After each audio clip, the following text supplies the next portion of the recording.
All right. All right. So Wednesday, the 17th of August, 2021. I think we should throw some punches in tonight. I like that idea. I like one of the things I like to look at is just what are the things you might come up against. Where do they work? Where don't they work? And being able to stack somebody up, for example, is really, really nice. Taking their hips away so they don't have good movement on the ground is a nice little strategy to know at this point. Yeah, I mean, we've looked at a lot of getting out of positions and transitioning from one to one, but we've never really said, well, how can we actually just break down that position and move and gain advantage? And I think that will probably lead us into, if we start looking at stacking out a guard, probably start tiptoeing into some ankles. We got a small class tonight. I think that gives us a little bit of time and a little bit of personal attention to play with that. So let's have some fun and show them some stuff. If you guys weren't here, I'm terribly sorry. This is as far as the video goes, and this is it. So you guys missed a hell of a class, and we gave away the secret of ninjutsu and ground fighting tonight. So sorry. Yeah. All right, let's go. All right. So happy Wednesday, everybody.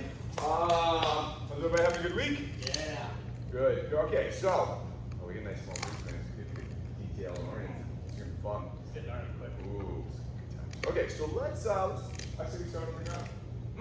Okay. Sounds like a great idea. So Matt, who are you? So we've been looking a lot at, let's get started, guard. We've been looking a lot at, getting out of guard, getting out of mount, getting to side control, getting out of side control. But most of the time we've been looking at chokes or grapples. So tonight we're actually going to start looking at punches. All right? And so to kind of give you an idea of what we're looking at, stand up for a second. So we've all seen this standing up. He throws a right, boom, move to the outside. He throws a left, boom, move to the outside. We're going to do that on the ground. So I'm here. He throws that right, boom. He throws that left. No, now, because of this here, get him there. I have to nail him to the side. Then we do a little whack with it just for fun. I'm going to get on my side, and once this hits, I'm going to grab right up here. This hand's going to be right here waiting. I'm going to scissor my legs. Bring that right to here. He said I can do a bunch of fun things and pull some fun things out of his body that he wants, stuff like that. We can follow from there. But right now, it's kind of warm, so let's switch over here. Again, he's going to I'm going to shrimp out. Whoa! Hit. Then we're going to shrimp out. Hit. Grab. Scissor. Pull. Just like that. Nice and easy, little warm up, just get the blood flowing. Make sense? All right. Point out a quick detail. Just if I could be your puncher for a second, and you shrimp out of the way. Yeah. It's not this, where I'm not moving and my punches are just kind of coming. Yeah. Now he has to kind of move back. He has to make sure he moves with this. In real life, they're going to be trying to push the game on you. They're not going to sit back and throw punches until you get up. So make sure as the puncher that we're invested in this and that our body is moving forward. It's up to the defender to get that sweep. If you want to, just you're throwing an authentic punch, throw a flat hand at him so when they move out of the way, you're slapping and not punching the mat. It'll feel a lot nicer on your hands. All right, go ahead. Start there. So when you're practicing shrimping, it's important to be on your side, right? Some of you have heard this, some of you haven't, so no sweat. But say that punch comes in. Here I am. I'm in a decent enough position. My legs are active. They're not just on the ground, they're active. If I'm on my back, don't move. Same position, I'm just on my back. If I try to scissor with my legs like this, oh, that's hard to do. He really gave that to me. Your inner hip, essentially your inside thigh, your hip abductors are not particularly strong. They're not. Also, I have to have one higher than the other, and this is really weird and hard to do.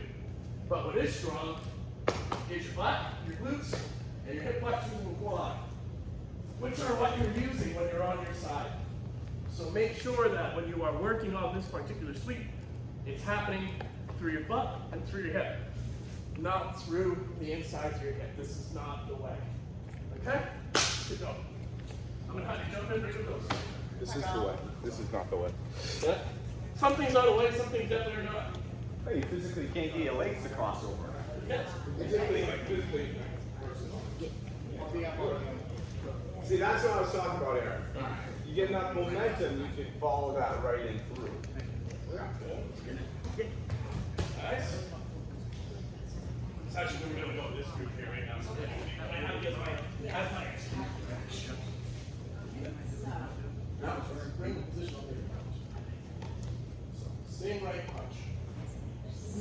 That was a bad. Here we go. So we got our grab, we're on our sides, we've got this set up. As we sweeper, So one. we're going to also sweep up It's to the mouth. very, very. And the idea here being now you have awful punishment and Second making one. see. Boom. I'm perpendicular to him.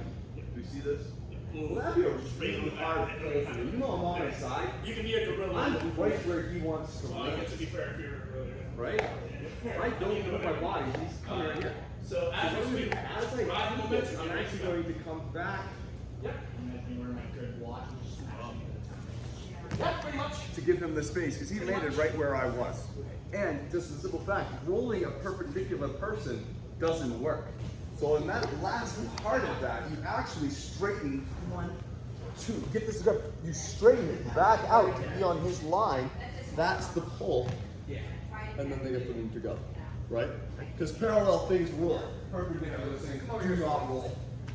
So instead of just grabbing and then pulling him away with your hand, get this spot here and then extend back out. And if you look, this hand and this leg are kind of coming together. See it? That was good, Pat.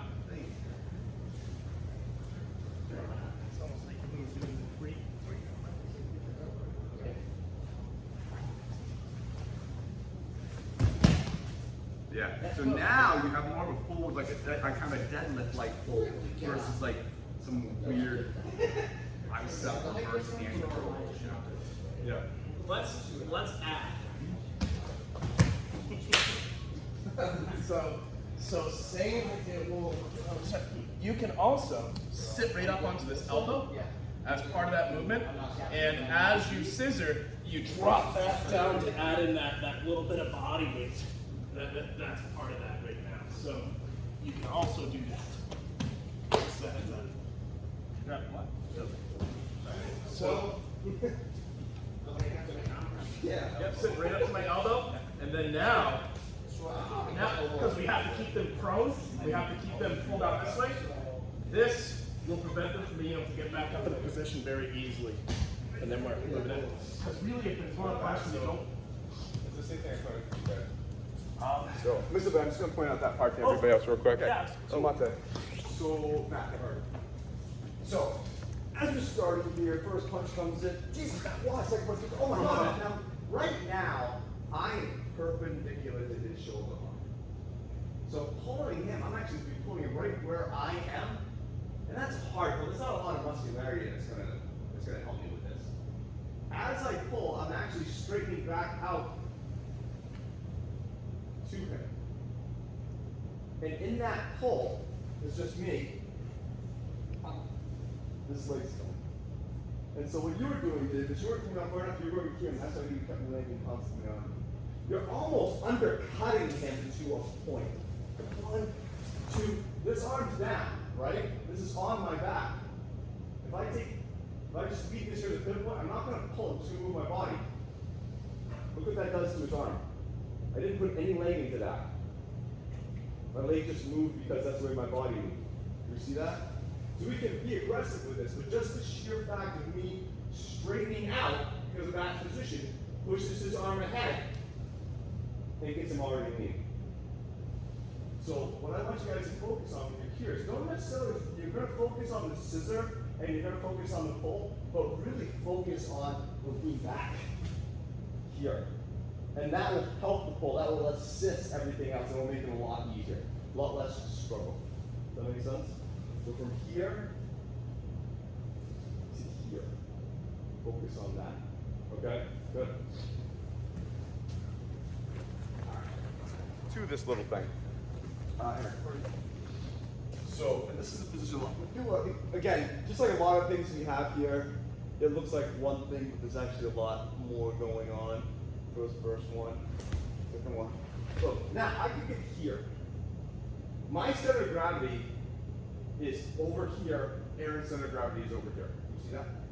Now I can straighten out and still keep that position, but it means I now have to pull Aaron, who's kind of behind me, up over my center of gravity and around.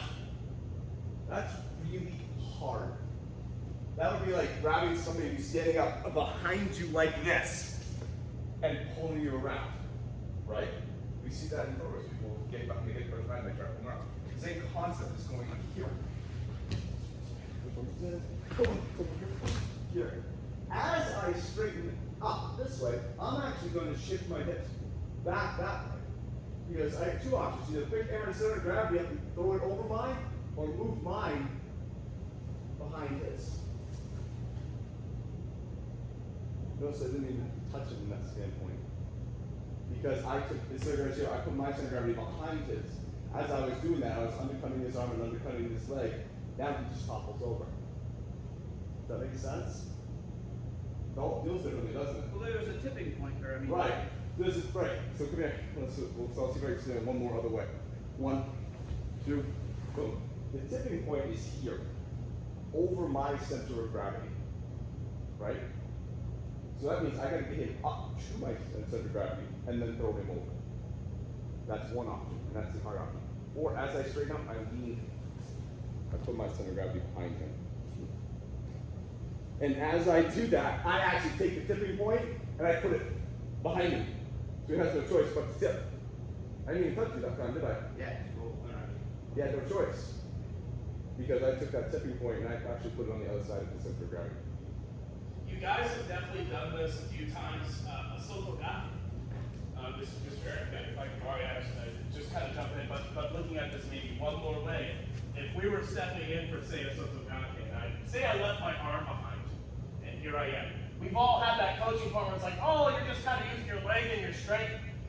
Or we could shift our center of gravity underneath them a little bit more, and then that kind of completes the throw. Same lesson. You see, show it again, show it again. Yeah, absolutely. Show it again. So freeze on the back way. Oh, Okay, no. so right now, this little bay's center of gravity is ahead of him. Which means if you, his center of gravity right here, you see that?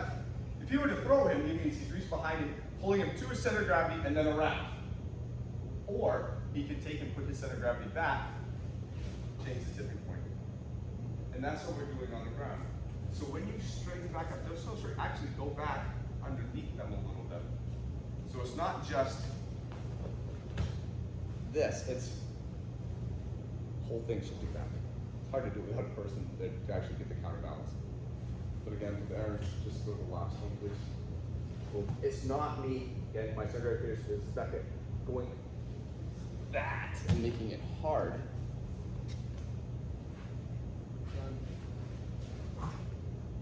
As I pull, I'm actually using this pull to shoot my hips behind him. So that pull isn't just pulling him over, it's pulling me back under him at the same time. I'm not using him to pull him over. I'm using him to pull me under. Does that make sense? It's When you do it, you'll understand what exactly I'm saying. It's hard to put into words what's going on. But you're moving a lot on the ground, even though it doesn't really look like you're moving at all. Alright? Give it a shot.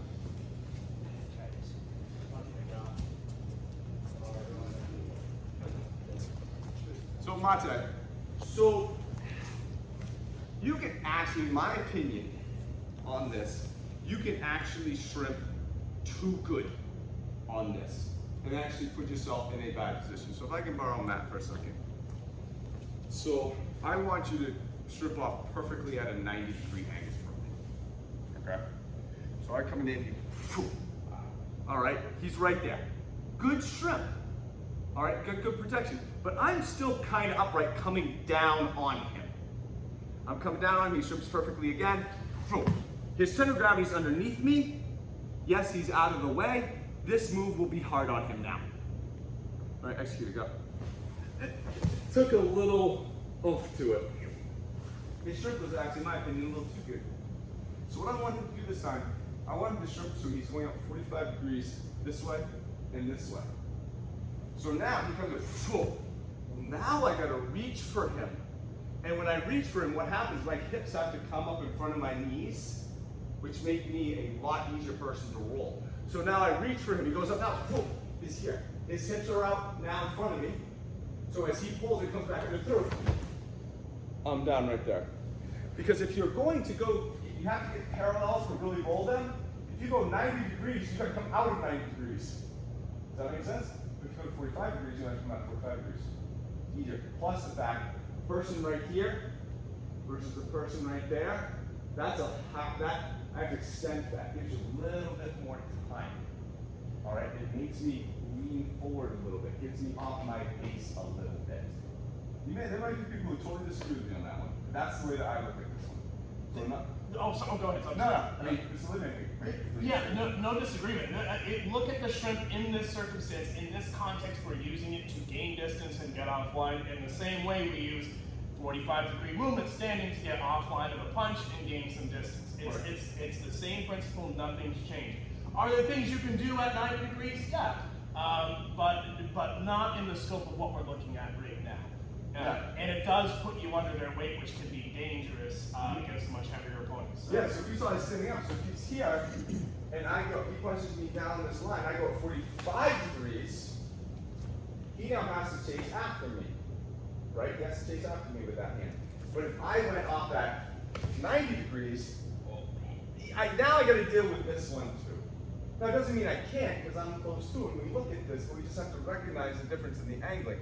To me, with this guy right on top of me, I can't create a lot of distance. I want to take everything out, so I'm going to go off at a 45 on this one when I'm on the ground to take that one hand out of play, give myself a little more distance and better angle. And the flip is a lot easier, because I don't have to come out of 90 to get back to parallel. You want to jump into stacking from here? So I'm doing it off one first. Yep. Do it off one punch. Do it off the first punch. Do it off the first punch. Don't wait to two. Do it off the first punch. And then we can wrap the part. Pate. Something to be wary of doing. Something to be wary of doing, Mr. Maddock, if I could borrow you. This is another, whoops, I shrimped too good. Which is taking my leg, so that punch comes in. Here we are. We're on our side, and right now you can see my right knee is in his hip socket, right? If my knee is all the way across here, then I am destined for some trouble down the road. If we could switch roles for a second. And that shrimp comes off, and this time I'm gonna have you pull that knee all the way across. Woo. Oh, sweet. All I literally have to do is high five his foot, and I've got his back. And that's not a place you want to hit. Hey, cool, we got this in.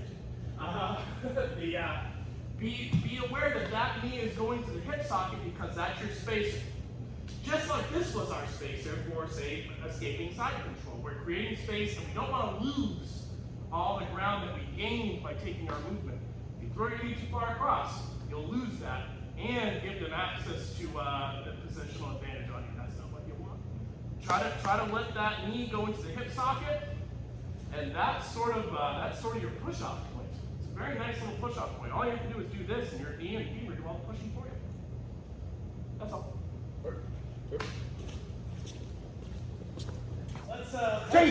Let's change the strategy somewhat, because what if you're the guy in guard? We need a volunteer on this one. All right, you're right here, sir. So here we are. I'm in this guy's guard. Now, because you're in somebody's guard, it does not mean that you are playing jiu-jitsu or you're needing to do ground fighting to win. You're still fighting on the ground. And there is nothing wrong with beating somebody half to death. Maybe there's a few things where it's contextual. It's contextual. The views of the federal law do not match sometimes the views of Discovery Martial Arts. We stand by our instructors for most things. So I'm trying to punch this guy in the face, and the squirrely guy shrimps. Yeah, go ahead. Nice big full shrimp. Nice big full shrimp. And so I'm saying, oh God. Now, what's going to happen if this guy has any wherewithal is he's going to try to stay underneath you. It's one of the reasons why we have this knee up is to try to put an obstacle in that path. But as I throw a punch, if I want to try to dominate this position, I'm the bigger, stronger guy. I know I can impress him on the ground. I'm the smaller person who knows they're better. I'm going to try to adjust and keep myself under him. Now all of a sudden, shoot, he goes to get back on his back, and he's got like a little ramp here. We don't have to stay down here. One of the things that you will see pretty commonly, come in a little closer, I'm just like having a talk like this. One of the things that you'll see, nice, good control there, is you'll see guys start to stack out. And what that means is that I'm going to try to get his hips up off the ground. That is going to, we could do it a few different ways, but we're gonna start off with a basic single leg post, okay? All I'm gonna do is I'm gonna take one leg and I'm gonna step it right up to here. And I'm stepping it up into him. He can feel my side and my weight starting to jam into this hip, and look at how vulnerable the inside of this leg is right now. Oh, that just drops right down. Now we're progressing position this way. So, we'll switch angles a little bit. From here, stepping up and taking some of that space away. It's not this. He can very easily, yeah, exactly. He can activate this leg very easily. We're gonna come in and take some of that space. From here, if he still has his guard active, oh yeah, go for a push. Yeah, it's really, really hard to do. All we have to do is push from here, bam. Now you're dealing with shots from up top to the body to the head. That is your post. Let's practice that for like 5 minutes, just so you can see. I'll grab Mr. Matt. I want you to be able to see this. Here we go. That's enthusiasm. So here we go. Guards up. I'm having a hard time. He shrimps. Oh God, he's making this hard. All right, great.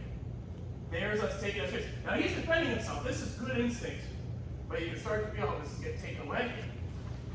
Oh, there we go. And even if we don't get all the way to side control mount, he still has this leg. Life's still pretty good. We can fight from here. Just practicing that post, passing the guard, and we'll start there. So the equivalent of what you guys have seen standing up is if me and Matt were here, square, like you're on the ground in guard, square, and all of a sudden this guy lays himself. And what that does to him. Because that's what Mr. LeBay is doing. As he's coming up, he's laying himself into that leg, which is taking that leg and crunching it back into here and offsetting that head. He's turning himself off at a 45-degree angle to jam that head. If they have good hips, take their hip away. Yeah. Yep. Stupid hips. Mate, I want everybody to see a difference with this, if I can try to rehearse it. There's a big, the nice thing is that like any technique where we're kind of upright, we want to keep our posture, right? I don't want to lose it. So here we are, we've been working off, we posted up, and then what I'm seeing is I'm seeing this. Quite frankly, if he reaches around my head, pulls me to him and gets on me, yeah, shit, I'm gonna get rolled. I actually don't want you guys to lean over into this. So same thing, guards active. Oh, here we are. From here, just hand to the inside of the knee. Could just be kind of scooping down the thigh, sinking down right here. Notice I'm not here. I'm here. He goes to try to grab me and move me. He's gonna have a hard time. Oh yeah. And now, hey, we're still in a great fight-winning position here. We have some control. Matt, where do you want to go from here as sort of the guy on bottom? What do you feel like you need to do? Oh, good. Oh, good. I don't know. Perfect. You're winning that fight. From there, it's pretty simple. It's a pretty simple process to improve your position depending on their defensive capability. But I want you guys to keep your posture and let your weight and structure do the work for you, as opposed to leaning and shoving and giving them openings and opportunities.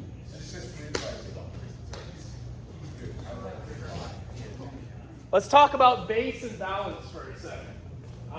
What is more stable, a pyramid or a square? Or a cube, I should say. A pyramid, yeah.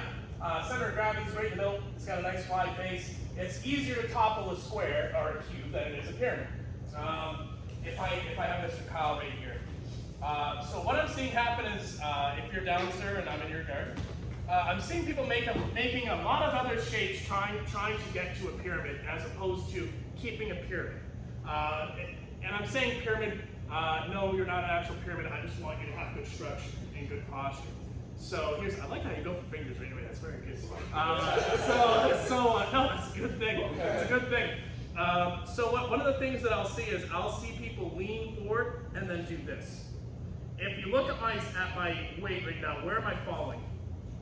You are exactly correct. But what if this stepped up into position and I kept my shoulders upright? Which direction am I falling? Straight down. I'm Mr. Pyramid right now. From here, this comes in and it's not this. Where am I falling? Right that way. Oh, very good. We're spreading our base, we're stepping down, and we're just taking that little pawn move that knee sneaks on by. From here, the possibilities are endless. So, and some of them are going to depend on what he does. He's probably going to not be wanting this to happen. Right? Yeah, exactly. You start to say like, oh, bam, bam, bam.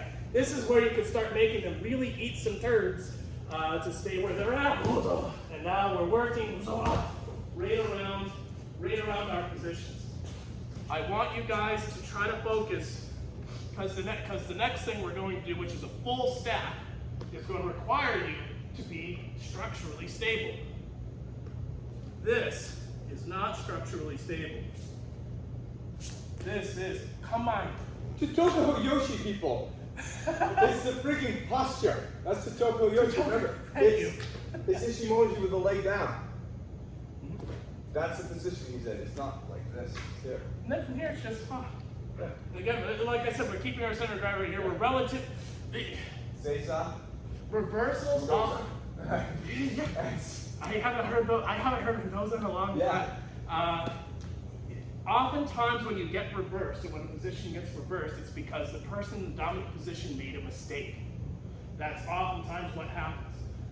And most of the mistakes you're going to make at this point in training are going to be leaning and taking your structure and throwing it out the window to try to accomplish an objective. And that's not what you want to do.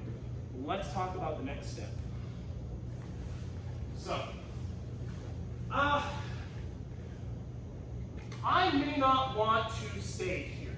I may not want to be in a position on the ground. Perhaps I feel like this guy has a high level of skill. We'll turn a little bit on the ground. He's larger and stronger than me, and I know that generally speaking, this isn't the best place to be, but I kind of also want to beat him to death. So, just kind of. Been a bad day. Just kind of. Bad day. Fingers in.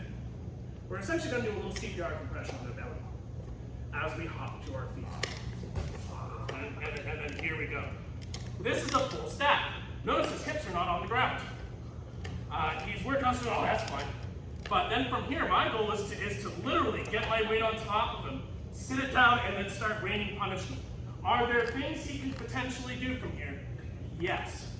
But, go ahead, punch me right in the stomach. Really, really, really hard. Really, really, really hard. Really, really hard. Well, harder. Okay. This is a fight-losing position if he stays here.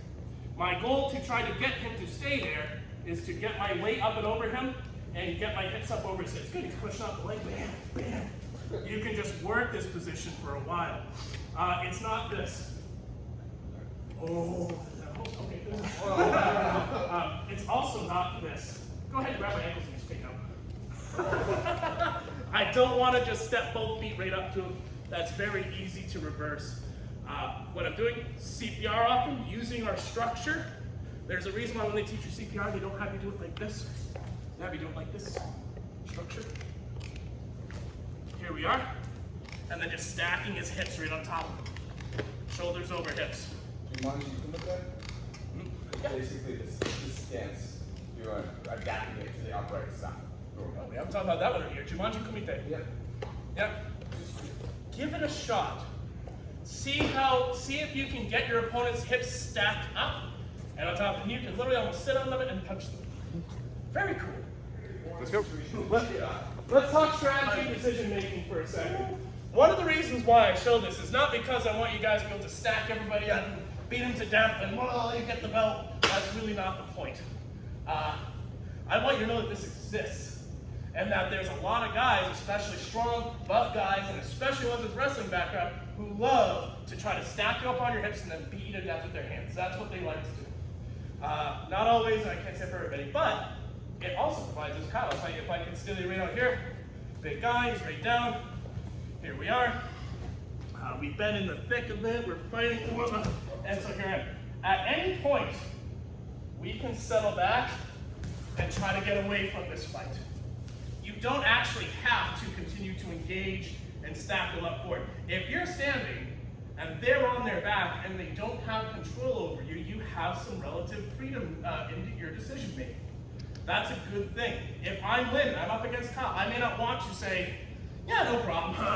That may not be the choice I make, and That's good, that's appropriate. Not yet.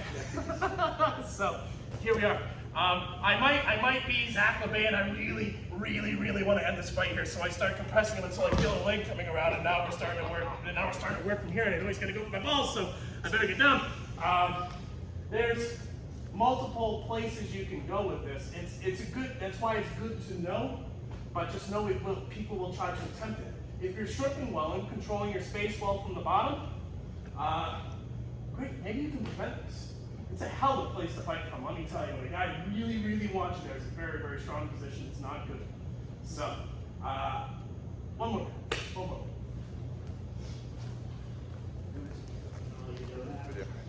Okay. So move over. We're going to look at actually acquiring your heel. All right. Now, I want you guys to be very super careful with this. All right, because ankles just break. It's not like a wrist. It's like ow, it's gonna break, it's gonna break. Don't go any further. Tap. Ankles just, I'm fine. Oh my God, it's broken. It just goes quickly. So what you're gonna do is we're looking at just getting the acquisition, but we're not going to get a tap. We're just gonna get a lock. We're gonna feel the lock, and that's kind of it. All right, for right now, just so we don't accidentally break somebody's ankle. So turn me this way a little. Okay. So we're gonna start with that one-legged. Step up. Where he's here. I'm gonna come this one leg, and I'm gonna push him in like here. Lay myself. From here, right here. Aaron can already feel it. He already knows that that's here. And I'm gonna hold this just like I'm holding a football. I'm gonna put a little bit of upward pressure again, a little pressure on that hip. His knees locked, his hips locked, his ankles locked. He's good right now. If I stand up and move, I got it. I got it. All right, we'll look at what we can do more from right now. Right now, I just want you to be able to find it because you're fishing around behind yourself, having that elbow kind of come in, find it, holding it. Okay, just right there. All right. So, Kyle, so you can see. The amount that you turn in and put pressure on this leg pops that heel out more. So the better you're doing this, the more that heel will become readily available. If you're doing this bad, this heel will be tough to get. It'll just stay too close to you. So he's here, he's gonna be wrapped up. Step up. I start turning him in. See how that heel popped out? Now he's a little bit longer, so I need to adjust. Wrapped up. Boom.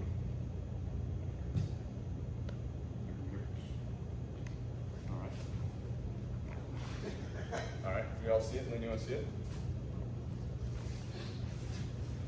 So shorter, I do have to make an adjustment. I got shorter legs, I got longer legs. Honestly, I probably wouldn't even attempt that on you. I'd probably go into doing something else and probably just trying to break your knee because it's too far to reach back. Aaron, yours fit perfectly. Yours, this may slide right out. It may not even have it. But we want to be acknowledged that it's actually there. Someone's gonna be wrapped up. Turn her in.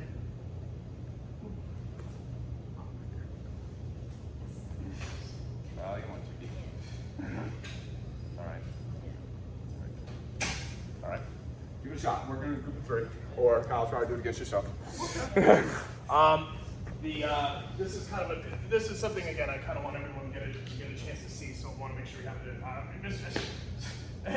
Mr. Ankles Aaron. so here we are. I have a foot. Point your foot. Flex your foot. Okay. Cup your foot. Good. Turn it out. All right. Yep. Dorsiflexion, plantar flexion. You have supination. You have all these joint directions. But now, without moving your leg, I'd like you to rotate this foot side to side. Oh, that's it. See, that's what happens to the ankle. Doesn't move that way. Kind of like you can take your wrist. You can do all sorts of neat, fun actions with it. But you notice you only have so much range of motion this far, and I can't secure this arm and really move my wrist very much this way. That's the direction we're going to take the ankle when we break it.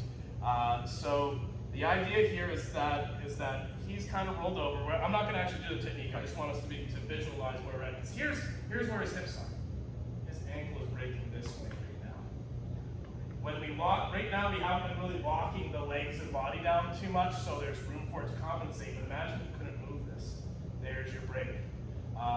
We're kind of lifting through the heel to accomplish said break. You can also break the ankle in the other direction, but that's a different technique for a different time.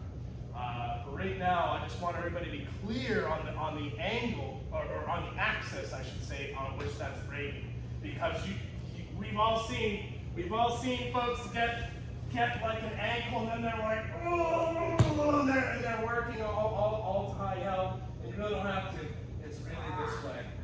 It's really this way. I like to imagine I'm going from my elbow to my opposite shoulder. There's my break. That's it. So just keep that in mind as you practice. And then put that, if we put that in terms, stand-up terms, we have wrist locks, right? So I can't do an multi really successfully if this and this are unlocked.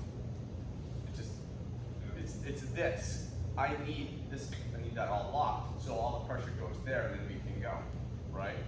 So same thing's going on here. I need the hip and knee locked to be able to get the ankle, which is why that turn in, that sit up hip locks those two pieces. And we're going to see this in other versions of the ankle lock, that this ankle, as long as the rest of this can move, you won't have the break. We need to immobilize this and this so that the ankle will break, just the same as if this is not a multi.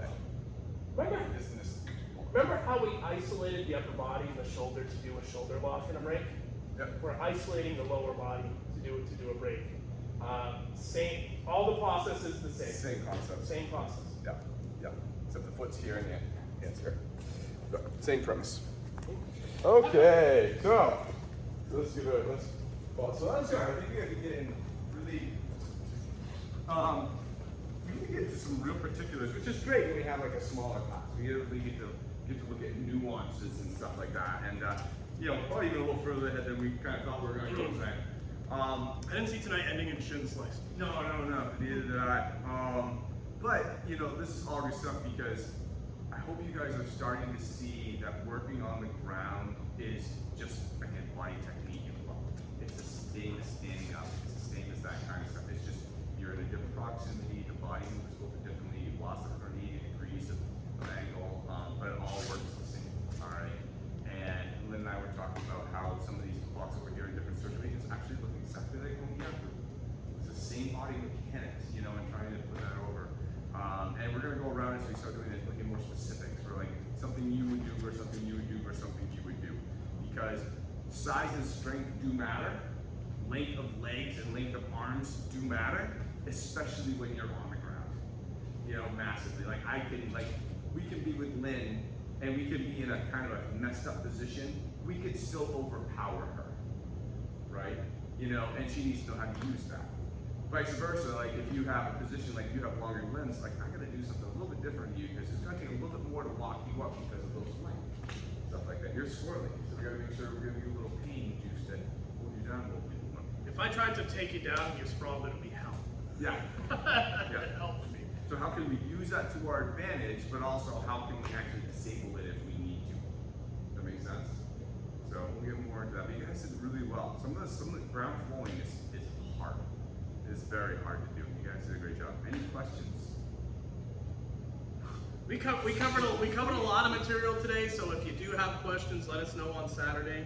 We'll try to get to them for sure. We'll be diving in a bit more. Yep, for sure. Yep, diving more on these stacks and this 6x3 and these ankle locks and the scissor stuff like that. I really want in the end to see you guys be able to move through this with a real, just control the situation, just like if you're standing up. Just like we were doing, like we do this I just move and they fall, and I roll up, and I get here, oh, he does this, and I just go into this. I want to see ease and comfort on the ground. We need it. All right, right, Lana? Let's get the background. All right, guys, nice job, nice job. How was that? Oh, What was that? she loves bugs. Yeah. I love it. Gotta survive that vicious attack. Going to